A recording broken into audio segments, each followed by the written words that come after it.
బీసీలకు 42% రిజర్వేషన్లు దక్కకుండా బీజేపీ, బీఆర్ఎస్ పార్టీలే అడ్డుపడుతున్నాయని తెలంగాణ సీఎం రేవంత్ రెడ్డి ఆరోపించారు.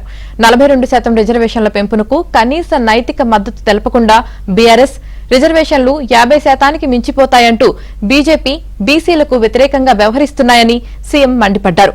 స్థానిక సంస్థల్లో రిజర్వేషన్లు 50% మించకుండా కేసీఆర్ ప్రభుత్వం చేసిన చట్టాన్ని సవరిస్తూ ఆర్డినెన్స్ చేసి గవర్నర్కు పంపామని, ఆయన ఆమోదముద్ర వేయకుండా రాష్ట్రపతి పరిశీలనకు పంపారని తెలిపారు.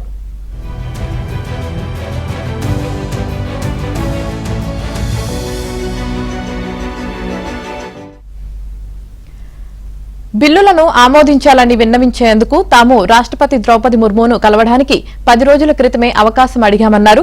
తర్వాత ప్రధాని నరేంద్ర మోదీ, కేంద్ర మంత్రి అమిత్ షా రాష్ట్రపతిని కలిశారని, వారిద్దరి ఒత్తిడితోనే తమకు రాష్ట్రపతి అపాయింట్మెంట్ లభించలేదని అభిప్రాయపడ్డారు.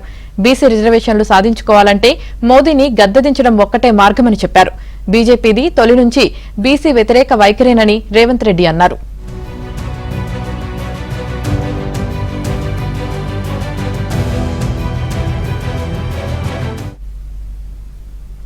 బీసీ రిజర్వేషన్లపై ప్రధాని అపాయింట్మెంట్ అడిగినా ఇవ్వలేదని రేవంత్ రెడ్డి తెలిపారు. ఈ రిజర్వేషన్లతో కేంద్ర హోంశాఖతో సంబంధం లేనందున అమిత్ షా అపాయింట్మెంట్ కోరలేదని చెప్పారు. రిజర్వేషన్ల అమలుపై త్వరలోనే బీసీ సంఘాలు, బీసీ భాగస్వాములతో సమావేశం నిర్వహిస్తామని తెలిపారు. గురువారం రాత్రి రాహుల్ గాంధీ ఏర్పాటు చేసిన విందుకు రేవంత్ రెడ్డి హాజరయ్యారు.